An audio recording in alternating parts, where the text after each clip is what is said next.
अस्सलाम वालेकुम and welcome back to my channel. उम्मीद करती हूँ कि आप सब ठीक होंगे। ओके, तो यहाँ पर मैं अब पेंटिंग की तैयारी करने वाली हूँ, इसलिए मैंने अपनी सारी चीज़ों को निकाल के सामने रख लिया, जो कि मैंने काफ़ी देर से नहीं की थी। मैं पेंटिंग कर ही नहीं रही थी, सिर्फ हैंड क्राफ्ट्स बना रही थी। और ये एक स्विमिंग पूल जो मैंने ट्राई किया हुआ था, कितना ज़्यादा डस्टी हो गया था क्योंकि मैंने इसको रखा ही नहीं था संभाल के, ऐसे ही फेंक दिया था बास्केट में। तो मैं जब यहाँ पे एक्राइलिक बुक सर्च करी थी, तो मेरे हाथ में ये वाली पेंटिंग्स लगी, तो मैंने कहा कि चलो अब मैं इनके बॉर्डर्स को कवर करती हूँ, क्योंकि ये भी मैंने ऐसे ही रख दी थी। और ये सारे इसके साइड से बॉर्डर्स जो थे ना, वो सारे ख़राब हो गए थे। अच्छा, तो मुझे यहाँ पर मिल गया था पेंटिंग ऑर्डर। वैसे तो मैं मोस्टली पेंटिंग ऑर्डर लेती नहीं हूँ, क्योंकि वो बहुत ज़्यादा लंबा काम हो जाता है और उसको एक जगह से दूसरी जगह पर भेजना, ये काम बहुत ज़्यादा मुश्किल होता है। और वैसे भी मैं काफ़ी देर से अपनी वीडियोज़ में क्राफ्ट वर्क को पोस्ट कर रही थी और मैं खुद भी बोर हो गई थी, मैंने पेंटिंग नहीं की हुई थी। तो फिर मुझे पेंटिंग का ऑर्डर आया किसी तरह से, फिर अब मैं उसके ऊपर वर्क कर रही हूँ। और ये ऑर्डर मैं आपको सारा बताती हूँ कि किस तरह से मुझे ऑर्डर आया, मैंने किस तरह से इसके ऊपर वर्किंग स्टार्ट की। तो ये जो ऑर्डर था ना, ये एक्चुअली मुझे मेरी अपनी फ्रेंड ने ही किया था, जिसकी वजह से मैं उसे मना नहीं कर पाई कि मैं इस पेंटिंग पे वर्क नहीं कर सकती हूँ या मुझे नहीं करना है।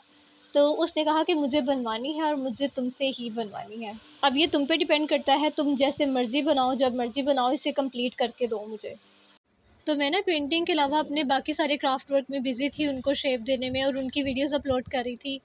तो वो भी मेरी वीडियोज़ देख रही थी। ख़ैर मुझे उसका मैसेज आया ना, तो उसने मुझे बोला, तुम मुझे सिर्फ़ ये बता दो कि तुमने मेरी पेंटिंग पे वर्किंग स्टार्ट करनी कब है? तो मैंने कहा चलो अब लगता है मुझे पेंटिंग स्टार्ट कर ही देनी चाहिए, काफ़ी देर होगी, और वैसे भी उसने ये गिफ्ट किसी को आगे देना था। तो मैंने अपनी चीज़ें वगैरह सारी निकाल ली कि चलो अब मैं पेंटिंग पे वर्किंग स्टार्ट कर देती हूँ फाइनली। ऑब्वियसली मुझे पेंटिंग करते हुए बहुत ज़्यादा अच्छा लगता है, बहुत मज़ा भी आता है, लेकिन ना मेरे अंदर मैंने फ़ील किया है कि ये बात है, जब भी मैं पेंटिंग को स्टार्ट करती हूँ ना, मुझे बहुत ज़्यादा जल्दी होती है एज़ एन आर्टिस्ट कि मेरा वर्क जो है ना, वो जल्दी-जल्दी कंप्लीट हो जाए। यानी जब मैं कोई वर्क स्टार्ट करती हूँ ना, तो मुझे इतनी जल्दी होती है कि मैं अब स्टार्ट किया है, तो मैं इसको अभी यहाँ पे ख़त्म करके फिर ही उठूँ टेबल से। लेकिन अनफॉर्चुनेटली ये पॉसिबल नहीं होता कि एक काम अब यार कर रहे हैं तो आप उसको उसी वक़्त कंप्लीट करें, जब इस तरह का वर्क हो, वो भी ऑयल पेंटिंग का। तो मैं यहाँ पे ऑयल पेंटिंग कर रही हूँ और मैंने यहाँ पर अपना स्केच जो था वो कंप्लीट कर लिया था, शाम हो गई थी उसके बाद। फिर अभी तो मेरा फर्स्ट डे था, तो फर्स्ट डे पे मैंने स्केचिंग कंप्लीट की थी और साइज़ वगैरह लिया था, इसका देखा था और उसके अकॉर्डिंग मैंने स्केच कर दिया। अब शाम हो गई है, तो मैं अपने वर्क को नेक्स्ट आगे से कंटिन्यू करूँगी, भी मैं डोर लॉक कर दूँगी। उसके बाद फिर मैंने नेक्स्ट डे पे अंदर की जितनी भी फेस डिटेल्स थी वो फ़िल की, और वो फ़िल करने के बाद अब मैं इसके ऊपर पेंटिंग करूँगी। पहले मैं ना A5 साइज़ पे वर्क करने वाली थी, तो फिर मुझे मेरी फ्रेंड ने कहा कि A5 साइज़ नहीं, A4 साइज़ एटलीस्ट मुझे चाहिए। तो फिर उसके बाद फिर मैंने थोड़ा-सा साइज़ इसका इंक्रीज़ कर दिया, फिर मैंने इसके ऊपर वर्किंग स्टार्ट की। अच्छा, तो जी यहाँ पर स्केच डिटेल्स कंप्लीट करने के बाद मैं इनमें ऑयल कलर करूँगी, मैरिज ऑयल कलर मैं यूज़ करने वाली हूँ। इसमें पेंटिंग करने से पहले मैंने कुछ स्टेशनरी की चीज़ें बाय की थी फैमिली डॉलर स्टोर से, तो वो मैं आपको दिखाती हूँ। बहुत ही ज़्यादा प्यारी चीज़ें थी जब मैं वहाँ गई थी, क्यूट-क्यूट से मैग्नेट्स थे और भी काफ़ी ज़्यादा स्टफ़ था।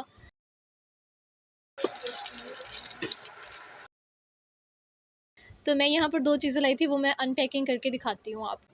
एक ये छोटा-सा बॉक्स था जो मुझे बहुत ही ज़्यादा क्यूट लग रहा था, क्योंकि ये ट्रांसपेरेंट भी था और मुझे सिंपल चीज़ें ऐसी बहुत ज़्यादा पसंद है। पता नहीं क्यों मुझे ये जितनी भी चीज़ें होती हैं ना स्टेशनरी की, जिस तरह से इरेज़र्स हो गए, डिफरेंट शेप में जितने भी इरेज़र्स होते हैं और इस तरह की स्टेशनरी की चीज़ें मुझे बहुत पसंद है।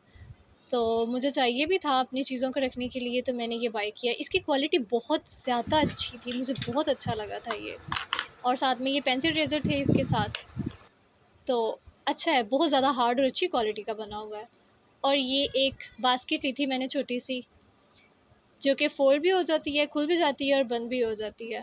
तो मैंने कहा ये ईज़ी टू कैरी है, और वैसे भी कहीं लेकर जानी हो तो बहुत ज़्यादा अच्छी है, क्योंकि इसमें आप अपनी चीज़ें कहीं पे भी फ़ोल्ड करके ले जाओ और उसमें अपनी चीज़ें डाल लो। तो ये बास्केट भी मुझे बहुत ज़्यादा प्यारी लग रही थी, तो मैंने ये भी ले ली। और इसके अलावा भी मैंने कुछ लिया था, ये कुकी कटर्स। ये शेप्स मुझे इतनी प्यारी लग रही थी ना, मैंने कहा कि ये मेरी काम की चीज़ है, मुझे ये ज़रूर लेनी चाहिए। तो चलो मैं इसकी अनपैकिंग करके आपको दिखाती हूँ।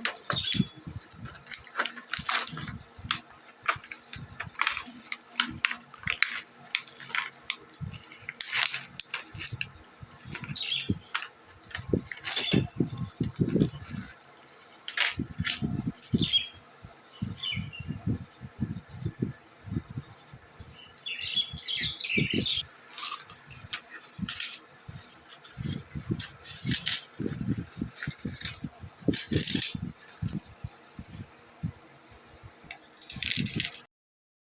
मुझे बहुत ज़्यादा अच्छी लग रही थी, तो मैंने अपने आर्ट स्टफ़ से रिलेटेड चीज़ें बनाने के लिए और मोल्ड करने के लिए इन शेप्स को ले लिया। इनके साथ मैं कुकीज़ तो एटलीस्ट बिल्कुल भी नहीं बनाने वाली हूँ, क्योंकि मुझे क्राफ्टिंग का ज़्यादा शौक़ है। तो यहाँ पर अब हम अपनी पेंटिंग की तरफ वापस आते हैं। मैं कलर को मिक्स करके इनके अंदर कलर करूँगी, और यहाँ पे मेरा वाइट कलर जो था वो ख़त्म हो गया था, और मैंने यहाँ दराज़ से पहले ही वाइट कलर ऑर्डर करके रख लिया हुआ था बास्केट में, क्योंकि मुझे पता था कि मेरा वाइट कलर ख़त्म हो चुका है। तो मैंने उसके लिए ये ऑर्डर कर लिया था ज़िंक टाइटेनियम वाइट, क्योंकि मुझे न्यूट्रल कलर्स वैसे भी ज़्यादा अमाउंट में चाहिए होते हैं, जैसे कि ब्लैक और वाइट कलर। इन दोनों कलर को मिक्स करके मैं काफ़ी ज़्यादा डार्क शेड्स और लाइट शेड्स क्रिएट करती हूँ। तो इसीलिए चाहे एक्रेलिक हो या ऑयल कलर, मैं इनको पहले से ही ज़्यादा ऑर्डर कर लेती हूँ। तो अब मैं लाइटर टोन से स्टार्ट करूँगी पेंटिंग करना। हमेशा मैं लाइटर से डार्क टोन की तरफ जाती हूँ, मेरी आदत है। मैं पेंटिंग करती ही ऐसे हूँ, पहले लाइट टोन्स को शेड देती हूँ, फिर लाइट टोन शेडिंग कंप्लीट हो जाती है तो उसके ऊपर फिर मैं डार्कर अप्लाई करती हूँ। काफ़ी ज़्यादा आर्टिस्ट को मैंने देखा है, वो डिफरेंट क्राइटेरिया के थ्रू अपना आर्ट वर्क करते हैं। हर किसी का काम करने का तरीका ऑब्वियसली डिफरेंट होता है। तो मैंने मोस्टली देखा है कि जो आर्टिस्ट होते हैं ना, वो पहले तो या तो यानी जिस जगह पे जो शेड आ रहा होता है ना, उसको उसी तरह से मिक्स करके अप्लाई कर देते हैं, जबकि मैं ऐसे नहीं करती हूँ। मैं पहले नीचे वाली बेस कवर करती हूँ, उसके ऊपर फिर मैं और शेड्स अप्लाई करके एग्जैक्ट शेड का कलर निकालती हूँ। अच्छा, जब यहाँ पे शुरू में पेंटिंग हो रही होती है ना, तो बिल्कुल भी पता नहीं चलता कि क्या बन रहा है, किसकी पिक्चर बन रही है। इवन कि जिसकी बन रही होती है ये भी नहीं पता होता कि उसी की बन रही है, एग्जैक्ट उसी की बनेगी या नहीं बनेगी। तो शुरू में तो पेंटिंग का बिल्कुल भी पता नहीं चलता, लेकिन उसके बाद जब डिटेल्स ऐड होती हैं ना, तो आहिस्ता-आहिस्ता से फेस प्रोमिनेंट होता है और एग्जैक्ट फीचर्स निकल के सामने आते हैं। तो तब पेंटिंग का सही मज़ा आता है, यानी पहले क्या था और उसके बाद जब फाइनल रिजल्ट्स आते हैं ना, फिर सही मज़ा आता है पेंटिंग को देखने का। यहाँ पर मेरी फ़ेस डिटेल्स जो थी वो अभी थोड़ी-सी रहती हैं, सारी कंप्लीट नहीं हुई थी, लेकिन मैं इसको यहीं पे रख दूँगी, क्योंकि मुझे अभी ड्राई भी करना है इसको, और मैं बाकी की डिटेल्स फिर करूँगी। अच्छा, यहाँ पर मैं अब थक गई थी, तो मैंने सोचा कि मैं थोड़ी-सी ब्रेक ले लेती हूँ। तो मैंने अपनी चीज़ों को वाइंड अप किया, मैंने सोचा कि चलो अब मैं नेक्स्ट डे पे ही करूँगी। अभी मैं इसको सँभाल के रख दूँगी। मुझे अपनी कैट्स का बहुत ज़्यादा डर रहता है कि कहीं किसी तरह से इसके ऊपर कुछ गिर ना जाए या इसको कोई ख़राब ना कर दे। तो अभी मैं इसको सँभाल के किसी ऊँची जगह पर रख दूँगी।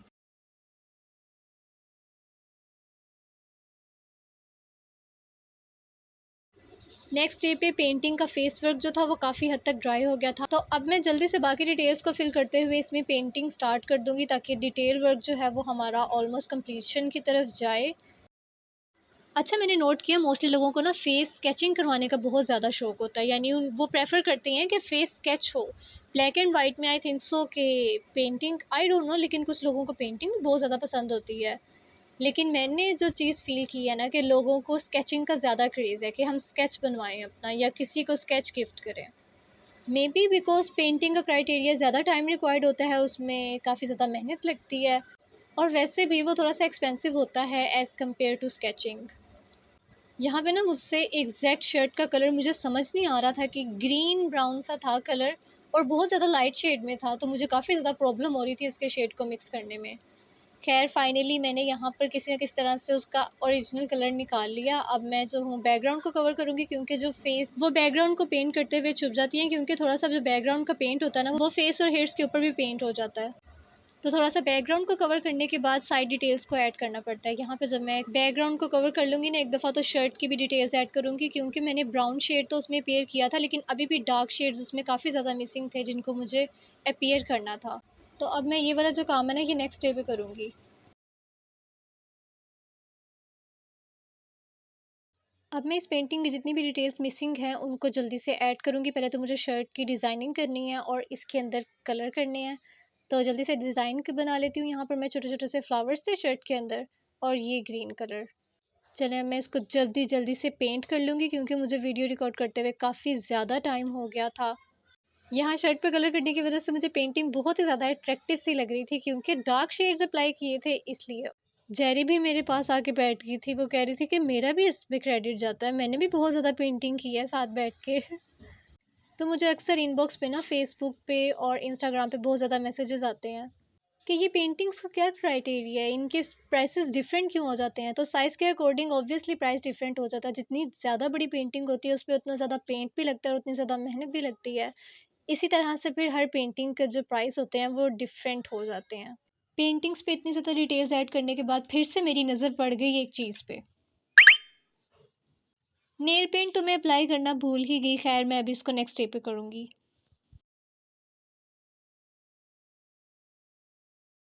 ओके, यहाँ पर मुझे पेंटिंग करते-करते ऑलमोस्ट 5 डेज़ हो गए थे और मेरा वर्क हो गया था ऑलमोस्ट कंप्लीट। फाइनली मेरी पेंटिंग कंप्लीट हो गई। पता नहीं मैं इतना खुश हो रही हूँ, जिसने बनवाई है वो खुश होगी या नहीं देख के, लेकिन मुझे बहुत ज़्यादा खुशी हो रही है क्योंकि मेरा एटलीस्ट वर्क यहाँ पे ख़त्म हो गया है और मेरे ख्याल से काफ़ी ज़्यादा अच्छी बनी है। जितनी मेहनत मैंने इसमें एफ़र्ट पुट की है ना, उस लिहाज से इसका आउटकम मुझे बहुत ज़्यादा अच्छा लग रहा है। अभी मैं इसकी टेप वगैरह कुछ भी इसके ऊपर से रिमूव नहीं करूँगी क्योंकि पहले मुझे इसको ड्राई करना है अच्छी तरह से। जब ये ड्राई हो जाएगी तो फिर मैं इसके ऊपर वार्निश अप्लाई करूँगी और फिर मैं इसकी पैकिंग करके इसको संभाल के रख दूँगी। Now it's time to wind up. मेरा पेंटिंग से रिलेटेड सारा काम कंप्लीट हो गया था। अगर आपको मेरी ये वीडियो अच्छी और इन्फॉर्मेटिव लगी है then subscribe to my channel and press the bell icon, ताकि मज़ीद आने वाली आर्ट वर्क से रिलेटेड मेरी वीडियोस आप तक पहुंचती रहें। तो मिलते हैं आपसे नेक्स्ट वीडियो में, तब तक के लिए अपना बहुत ज़्यादा ख्याल रखिएगा। अल्लाह हाफिज़।